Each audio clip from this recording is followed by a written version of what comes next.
Hi, I'm Joseph Hoffman, and in this 4-part series of lessons, I'll guide you through learning Solfeggietto by Carl Philipp Emanuel Bach. I remember learning this piece as a young pianist, and I loved it because it was the first piece I remember learning that was meant to be played truly fast. Let's have a listen to Solfeggietto.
All right, let's dive into some score analysis. We always want to check what's going on up here first, treble and bass clef.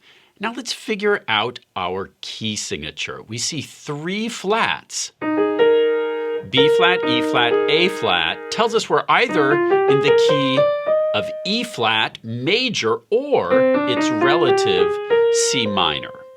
Now, how do we tell? Pause if you'd like a moment to figure it out on your own. One of the best ways to tell is look at the first note or chord, or better yet, the last note or chord of a piece is going to be your best clue of all. You'll notice we start on an E flat right here. So we might be thinking, oh, we're probably in the key of E flat major. But if we keep going and look at the first 4 notes, you'll see it builds a C minor triad, So we start at an E flat, but we quickly build this C minor triad. Let's look at the end. The last 4 notes of the piece are G, E flat, D, C. And that leaves us no room to doubt that we are in the key of C minor with 3 flats. Now let's check out our time signature. That fancy C is an abbreviation for common time, which means 4/4 time. So 4 quarter note beats per measure. And then finally, it's always a good idea to check out your tempo indication to know the mood of your piece, allegro vivace, fast and lively. Now, given that we're in the key of C minor with 3 flats, a lot of people like to go through and circle all the notes that are going to get a flat. Pause if you'd like any time to go through, find all the E's, B's, and A's, and mark them. Note that there are a lot of accidentals which are going to cancel those flats, so of course you won't be flatting those. Pause if you'd like any time to do that. Otherwise, let's start some analysis. Okay, I've drawn a box around 3 different groups of notes, and I want you to pause the video and on your own, put all these notes together and figure out what kind of chord it's forming. Analyze these 3 boxes on your own, then press play and we'll check it out together.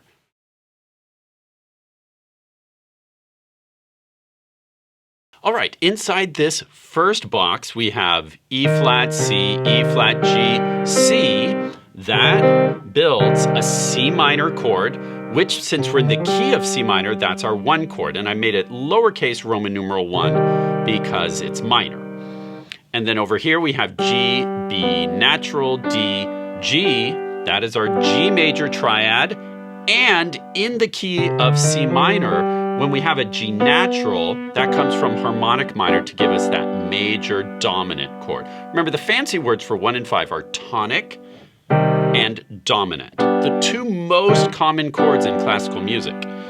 And And then we have another C minor triad here. So notice, what is CPE Bach doing? We're going through the C minor chord, and then we step down, and then we get a G major dominant chord. We step down, C minor again, and then here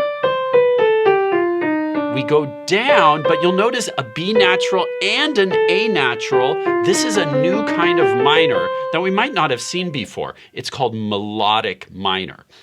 Last thing before we try to play this, I want you to notice that whenever the stems are going up, those notes are for the right hand to play. You'll notice this little RH here. And sometimes composers, to show which hand to play, if the hands are jumping from staff to staff, sometimes the right hand's going to be down here in the lower staff, and sometimes the left hand's going to come up to help in the upper staff in more complicated music like this. And the way a composer can tell you which hand to use is the direction of the stems. So in this piece, when you see a stem up followed by some stem downs, that's for right hand versus left hand. So right hand plays, left hand plays, right hand plays, left hand plays, right hand plays, up through this flag 16th note, then left hand plays these three, and then right hand plays through the rest of the line. Now let's come to the piano to try to play it. Normally, we would learn right hand alone, then left hand alone, and then hands together. But for solfeggietto, I encourage you to just learn it hands together from the start. Since the hands take turns, that's going to be the easiest way to learn this. The right hand plays the first key, the first note, and then the left hand plays the next three notes, then the right hand again, then the left hand again. Just watch when the stems are up, that's for the right hand, stem down means left hand. Now pause if you'd like to try learning the first four measures on your own. Otherwise, let's do a playthrough. I'll go super slow. We have 1 E and a 2 E and a 3 E and a 1 E and a 2 E and a 3 E and a 4 E and a 1.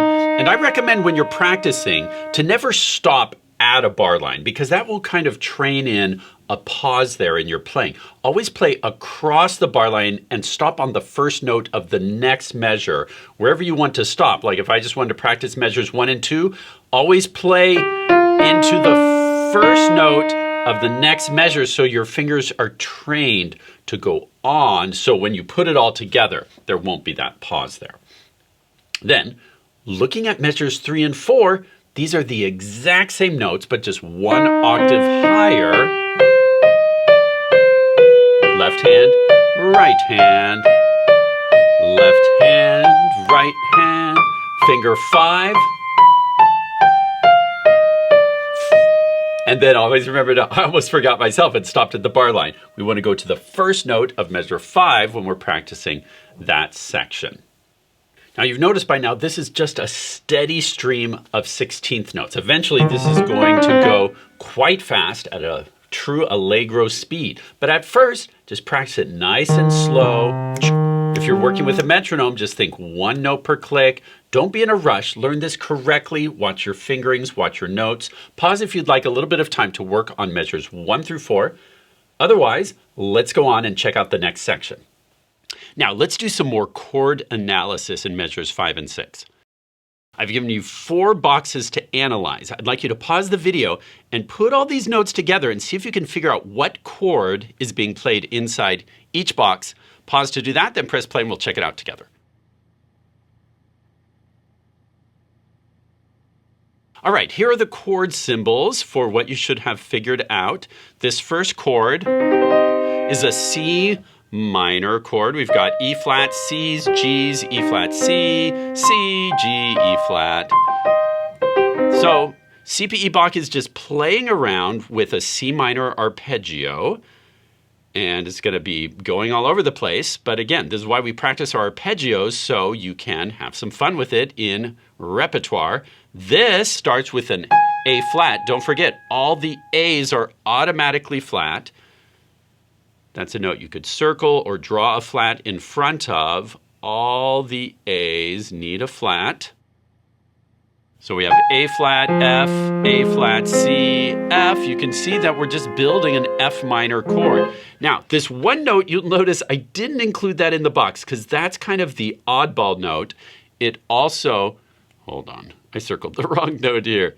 I circled the C, but I meant to circle this A because that is our A flat, C, and then this E flat falls outside of the F minor chord. It actually is the seventh of this chord, which we'll learn about 7 chords soon. But for now, just know it's a little bit of an outlier from our typical F minor triad. CPE Bach's getting fancy, throws in that E flat, which brings us into the B flat major triad or chord or arpeggio. All of those would be correct terms for what's happening here. And this is a B flat major first inversion triad. And then that leads us to an E flat major.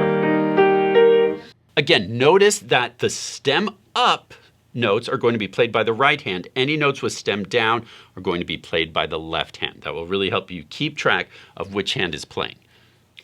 In my experience, measures 5 and 6 are much more challenging than measures 1 through 4. So you might, in your practicing, skip straight here and play this 10 times first and then go back and connect it to what comes before. Really focus on those challenging parts.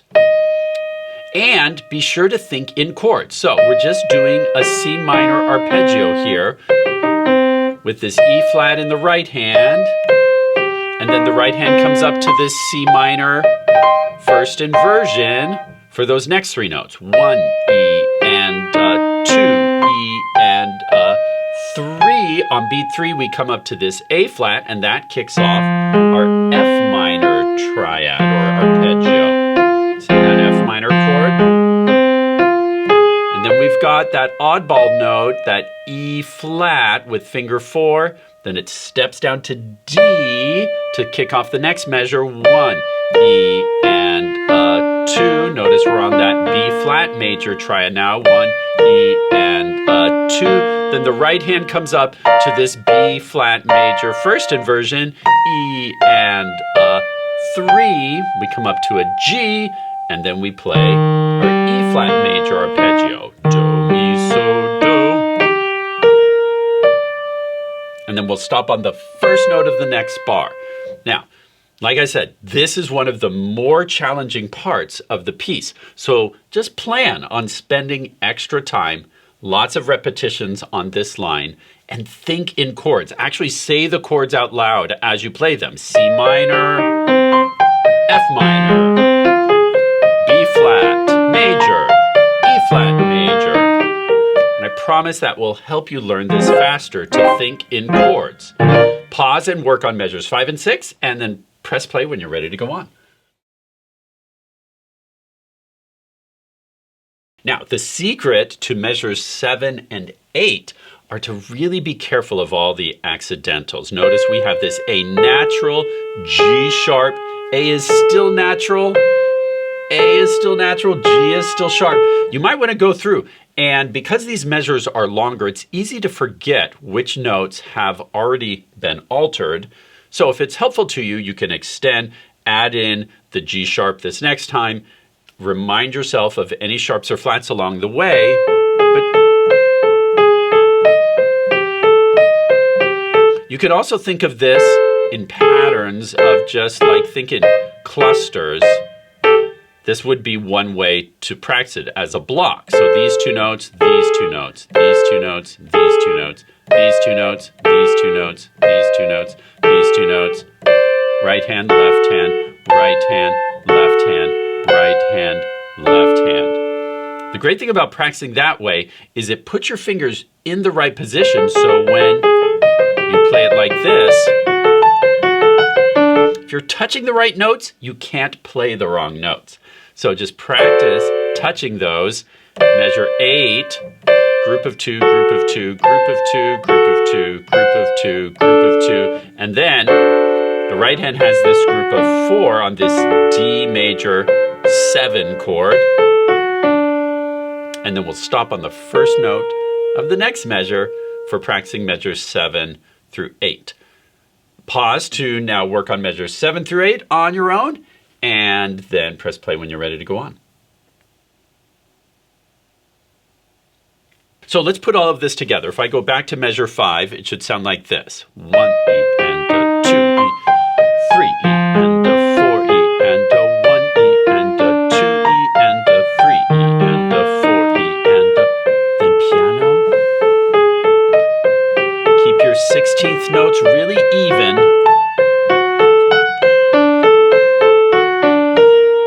That brings us to measure 9. Now, let's check out this next section. Okay, let's check out measures 9 and 10. I'm going to draw some more boxes for analysis.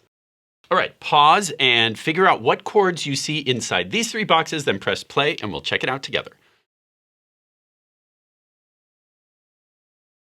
Now, hopefully you noticed that this A was natural, and so remember, any accidental written in the music lasts for the entire measure up into the bar line. So this A natural is still in effect here, which cancels what would normally be an A flat. So make sure, thinking about this as a natural, we've got a D, an F sharp, still F sharp here, A, D, that builds a D major chord. Here we have a B flat, way down here, B flat, sorry, G, B flat, D, G, B flat. We're going through a G minor arpeggio here and another G minor here. So what has happened is CPE Bach has modulated, which means he's moved us into a new key temporarily. We are no longer in the key of C minor. It's going to feel like we're in the key of G minor here. And it's going to sound just like the melody we were playing earlier in C minor, but now transposed into the key of G minor. Recognizing these patterns will make this so much faster and easier to learn. Because you've learned this already in the key of C minor, now it's just transposed. So starting in measure 9, the right hand plays this B flat, and then we kick it off down here with G minor to D major, G minor. Sounds just like the start, but now in the key of G minor.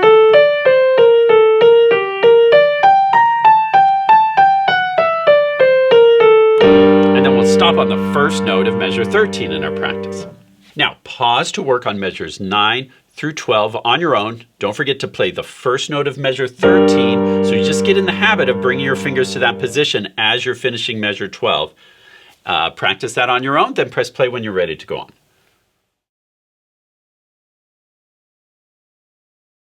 I think that's a good place to stop for today. So, on your own, for the next few days, I'd like you to practice measures 1 through 12 very carefully, very slowly at first. You could set the metronome to a nice steady speed. I've got mine at 92, 1 note per click.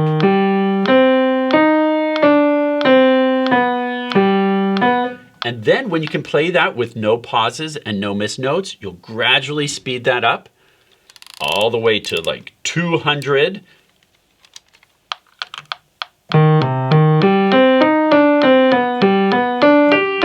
When you can play at 200, 1 note per click, go back to 100 and now play 2 notes per click. Which is the same speed as 200, 1 note per click, but then you can speed it up again from there now that you're going 2 notes per click. And eventually we'll be playing 4 notes per click at, who knows, maybe 120. Now my metronome's playing the keys.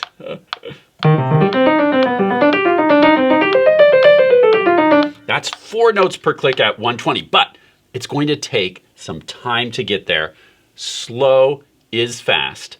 Meaning, if you practice slow, you'll get fast faster than if you practice fast. Take your time to do it right.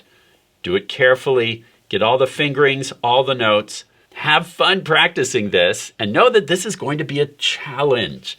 I want to challenge you with this piece, and it's going to be so fun when you can play this at full tempo. And we'll talk in later lessons in this series how to get it all the way up to the fast speed that I want you to be able to play it at. Great job getting started learning to play Solfeggietto by CPE Bach. Happy practicing, and see you at our next lesson.